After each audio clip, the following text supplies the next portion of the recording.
ABC tonight. I'm the new bachelorette. JoJo casts her spell on 26 new men. I look at you and I'm like, wow. I just met the girl I'm going to marry. In a new fairy tale season. I'm just happy. But will dark forces... Who's that guy? He's the former bachelor. ...destroy her happy ending? I was in love with him. I was going to spend my life with him. Why is this happening?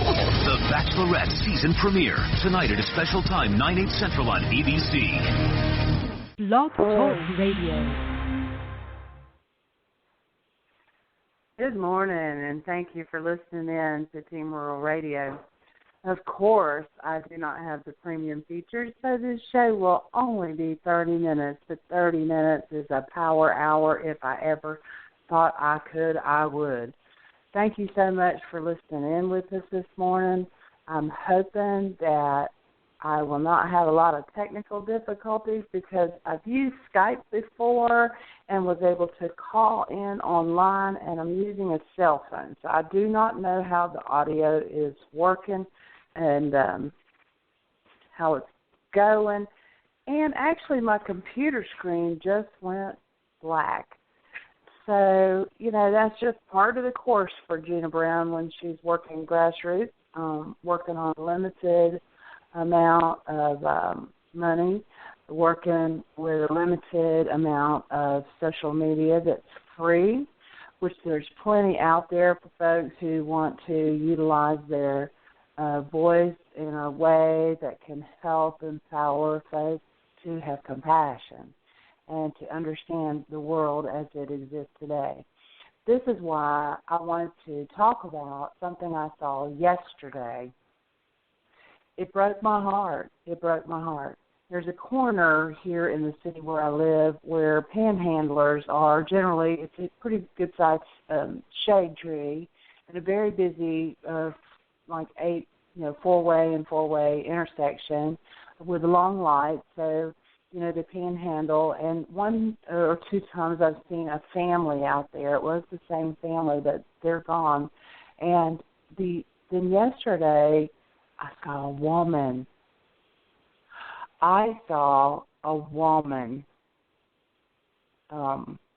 Maybe 30. The sign said struggling. Please help in any way that you can.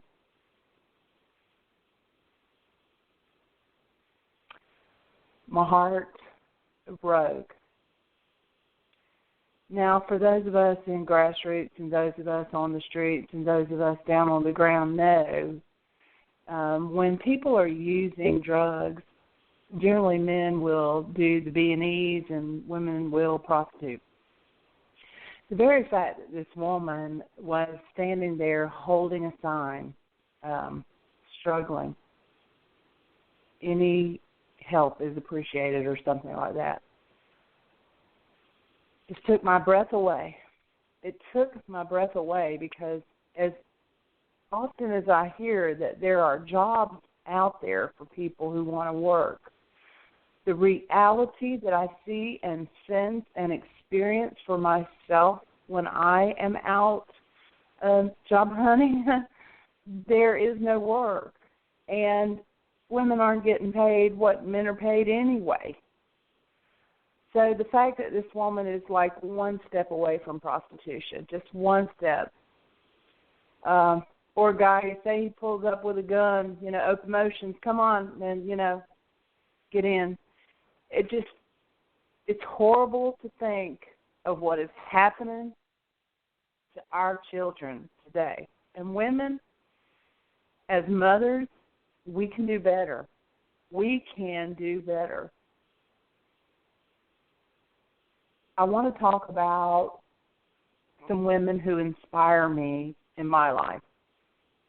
I have really long-lived relatives, so I'm very, very grateful for their guidance and their love. I wouldn't be the strong-minded woman I am today if I didn't have guidance as a child and the guidance coming up and the guidance today that I received from my elders.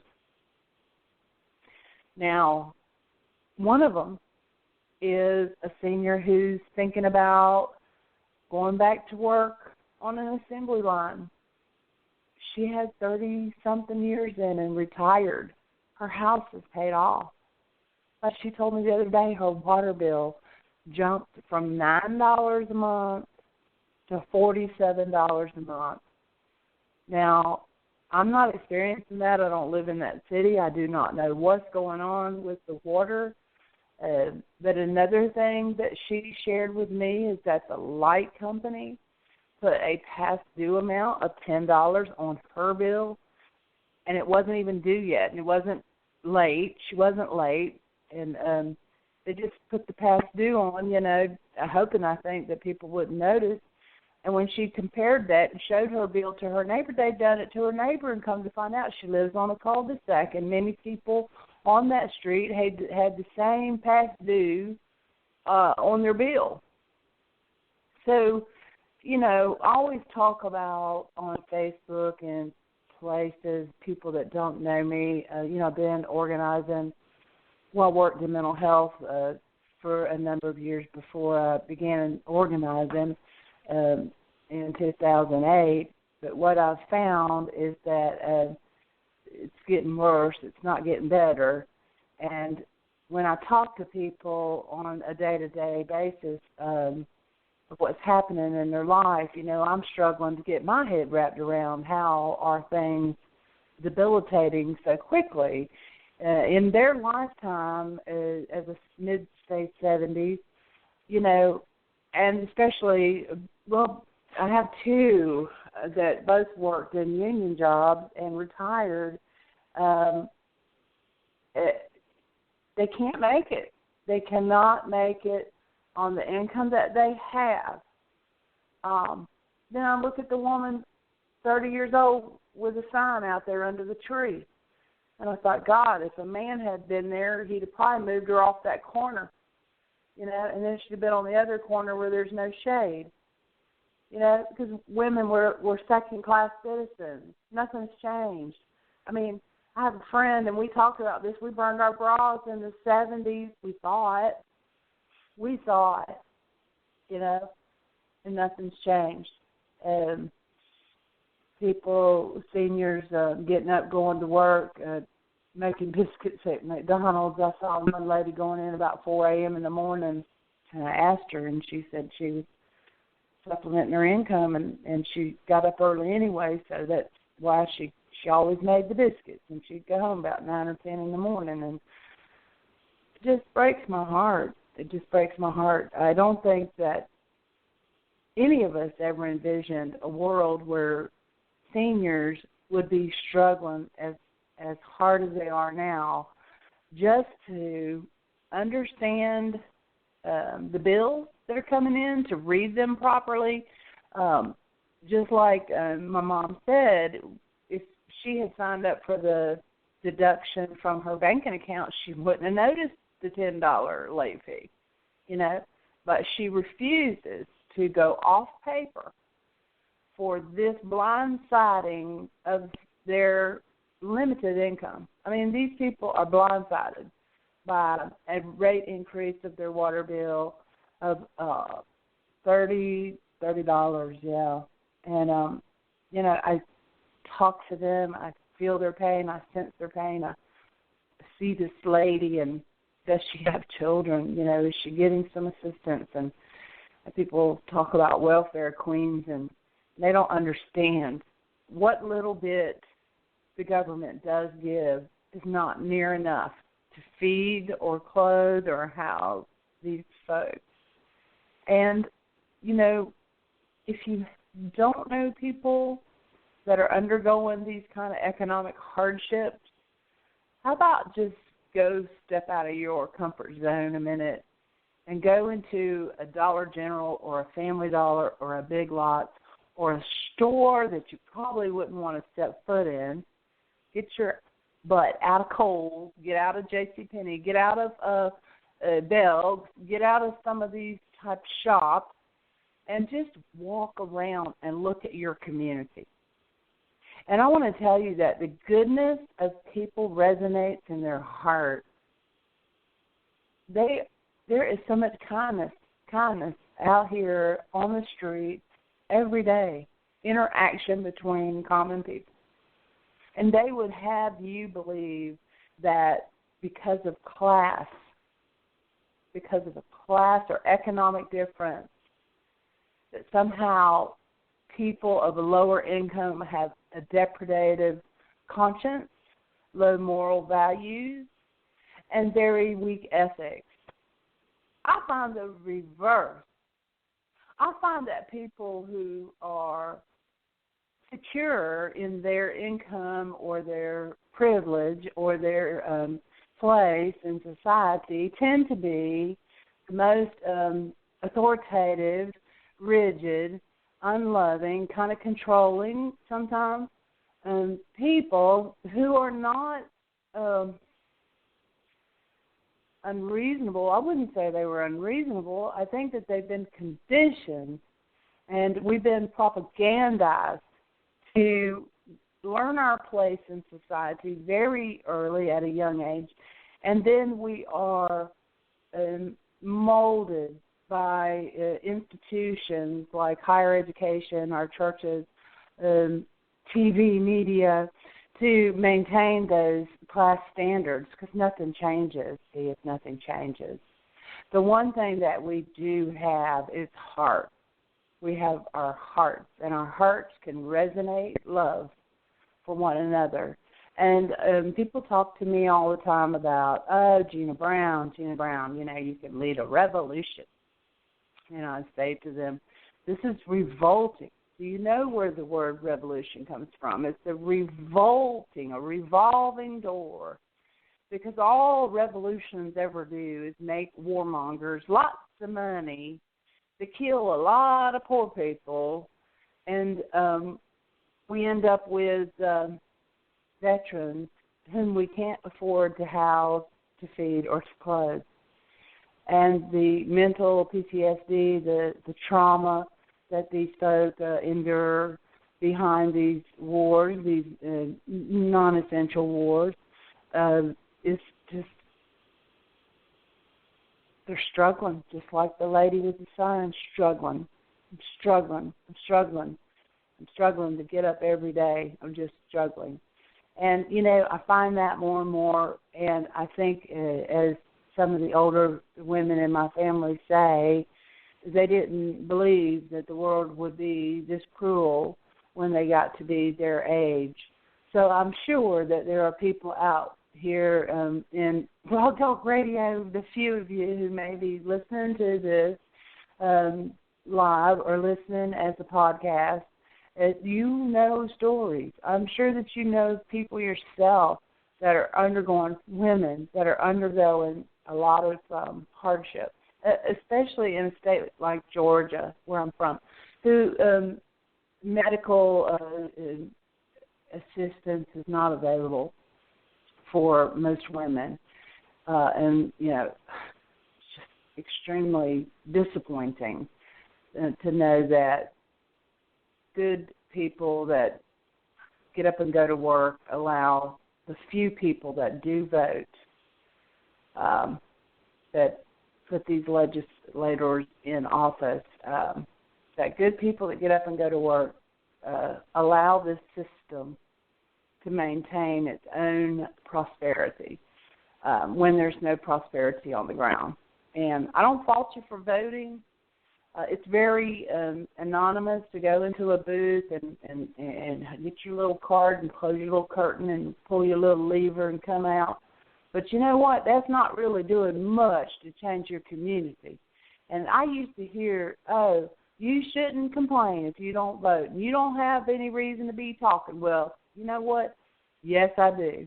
Because your little anonymous vote and your participation in a system that is so degraded as to have women standing on the corner struggling is beyond my mind to comprehend. Because what I understand is at least 2/3 of Americans are not voting.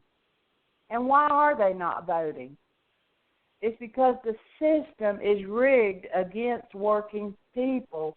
We know this from John Adams and the notes that he kept at the second convention in Philadelphia. So we know that this is geared for landowners and privileged white men. And I'm not hurting anybody's feelings here because I do support anyone and everyone. But the system in itself is flawed. The people that really manage and maintain this electoral system don't want the numbers fluctuating. They don't want a huge increase of new voters because it will topple the apple cart. And let me tell you, folks, the emperor has no clothes. The emperor has no clothes.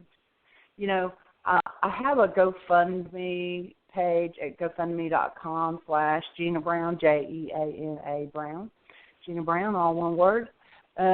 Because I would like to talk about some of the things that I personally eyewitnessed in my position as an elected Democratic official in Georgia, and also to talk about some of the threats, intimidation, and abusive things that happen to good people who attempt to run for office. I mean, if you're a pharmacist and you've retired and you've got years in your community of respect and honor and love, and you want to run for office, I think you decide that you'd like to have take on a civic, your social duty, civic duty, be civic-minded.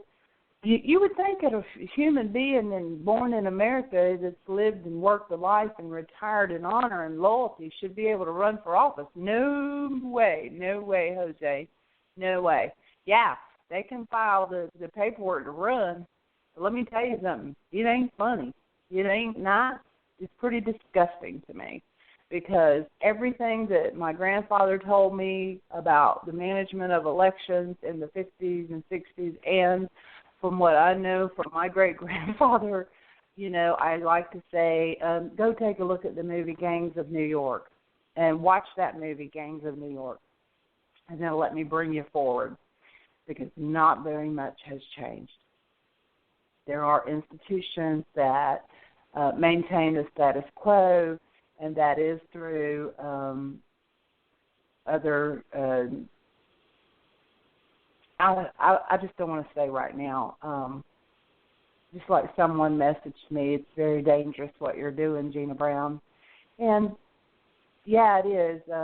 But I got my kids' approval, ding, stamp of approval, and they support me, whatever I decide, ding, because they want to see a better world themselves, and they're millennials, and one of them told me, Mom, we millennials, when we get our shit together, we are going to have the seniors and the veterans and the folks. We are going to take care of you guys because we weren't raised with that racist bullshit, and we don't believe in that kind of crap. And, they're very thoughtful and loving, and when people talk about the millennials, it bothers me because they don't understand millennials have been through two depressions, and most of us are only hit with one out of high school, so these kids are struggling. There's that word, struggling.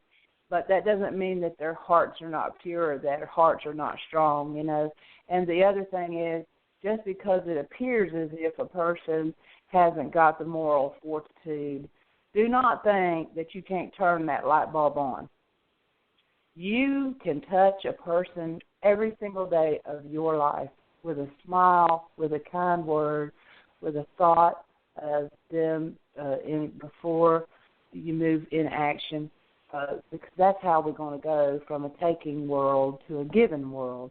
I had a friend, and she's quite a political satirist, but she said, good luck with that, Gina Brown, going from a taking world to a giving world. But I say we will go to a giving world, $1, one day, one person at a time. Because we can't continue in this disparity of economic inequality. We can't continue struggling. Because you know what, honey, I know even people in a class society, upper class, they're struggling too. They're struggling. None of us are free from disease. None of us are free from death. You can be driving in that Mercedes, getting on down the road, honey, and, here comes an 18-wheeler. So none of us are promised tomorrow. All we can do today is do the very best we can to treat our fellow man as we would like to be treated ourselves. And I don't think that's asking too much. So those are the things that I want to talk about. Those are things I'm organizing around. I got about 10 minutes left. The guest call-in number is 646-787-8540. That's 646-787-8540. I wish you would call in and share with me what you're doing this morning. We're going to be doing quite a bit of these 30-minute calls and call-ins, and I'll have some of these folks I'm telling you about. My Aunt Carol, we call her stories the perils of Carol, and I'm telling you, it's really sad right now, for she's going through a foreclosure at 74 years old. Shame on it all. Shame on it all. None of us want to see good people suffer, especially people who have worked all their lives and deserve the dignity of maintaining their lifestyle that they worked so hard to achieve, And the other mom that's just really a big help to me is Alice. And, she likes to joke a lot and tell us about, if you've got some problems, go see Alice. So we're going to have them on as they can relate to us what they're going through, these hidden fees and these increases on water bills. And, they're Republican and independent, and this is not a partisan effort at all. This is not about party politics or the body politic.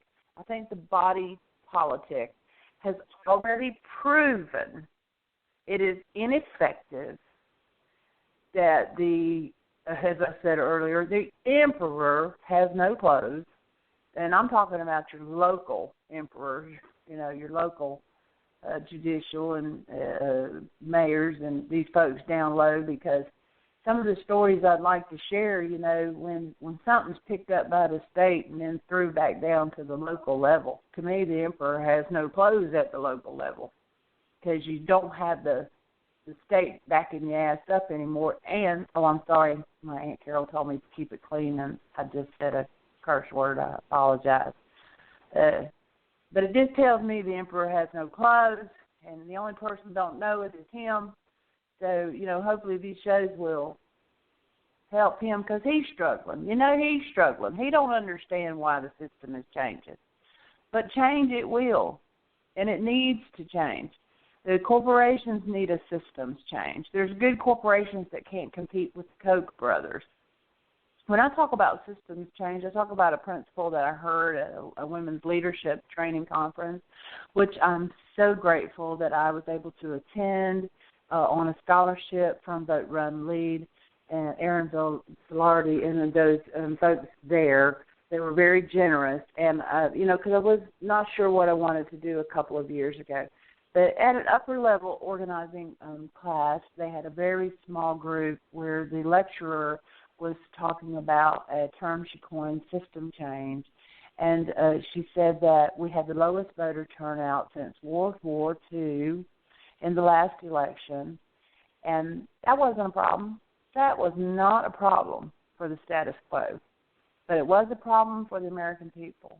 And the problem for the American people was not the low voter turnout. Okay, you ready? You ready for this? Problem for the American people was that America got up and went to work the next day. I'm like, holy cow. A light bulb just went off in my head. If people get up and go to work the next day, they comply with the systems. They're in compliance. Or you could call the word complicit or duplicit. Complicit in this massive system of degradation to common socially minded citizens. And it is also degrading to smaller businesses and smaller corporations who cannot compete with these super PACs, Koch brothers, or these folks who finance and manipulate outcomes in elections. You know, anybody that's manipulating outcomes. I think in the 12-step program I learned in the first step that I'm powerless over people, places, and things. So anytime I'm trying to manipulate an outcome, I'm in an addictive behavior. Well, let's look at this on top of the system we're living in. They're kind of in an addictive behavior here, and the addiction that they have is an addiction to power. And there is a movie on metanoiafilms.org, metanoia-films.org, and it's free to watch online. I watched all of the videos there. They're very good. Thoughtmaybe.com is another great documentary site. But the movie was called The Power Principle, The Power Principle, and why letting go of power is such a hardship for people who are grounded in the belief that this world is quantified by acquisition of things. And when you have people like that running the world, this is why, as I heard a leading journalist say, 62 people in the world own half of the wealth. 62 people in the world own half of the wealth. So let's don't even go to the, 98% and the Occupy and all that. Let's just think a minute about that. 62 people own half of the wealth. If I was one of those 62 people, I would be feeding some people. And, you know, they haven't done it. All of my life I've heard, this will increase crop yield. We will be able to feed the world and feed, oh, God, I remember in the 70s and 80s, we're going to feed everybody and this and that. And how many people are still starving in Africa? And they still telling kids, you better eat what's on your plate because people are starving. And it's a shame. I mean, it's a shame. So, I have a lot to talk about because anybody that knows me knows I love to talk. But that's a good thing because I don't know how many women at 58 have a chance to start their life over and think about what they want to do with their life. And as for me and my house, as for me and my children, as for me and my relatives, as for me and my ancestors, we shall serve the Lord.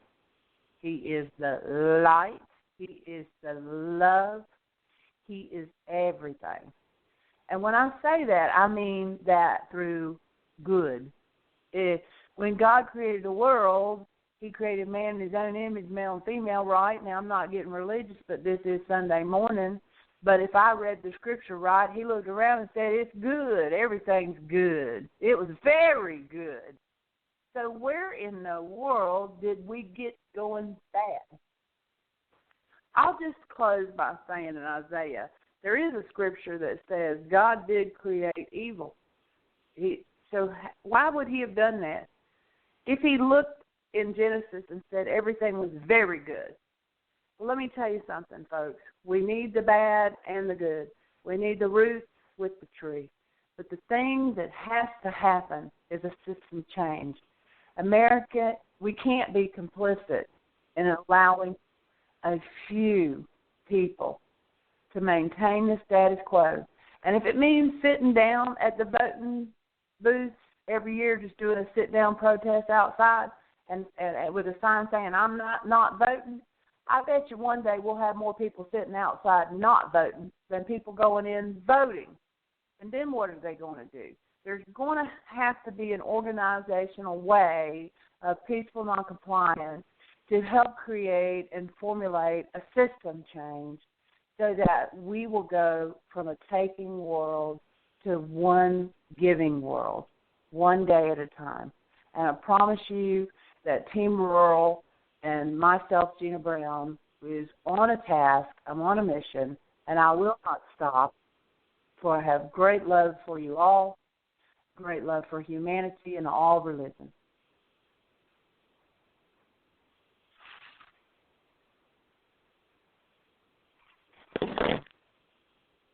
ABC tonight. I'm the new bachelorette. JoJo casts her spell on 26 new men. I look at you and I'm like, wow.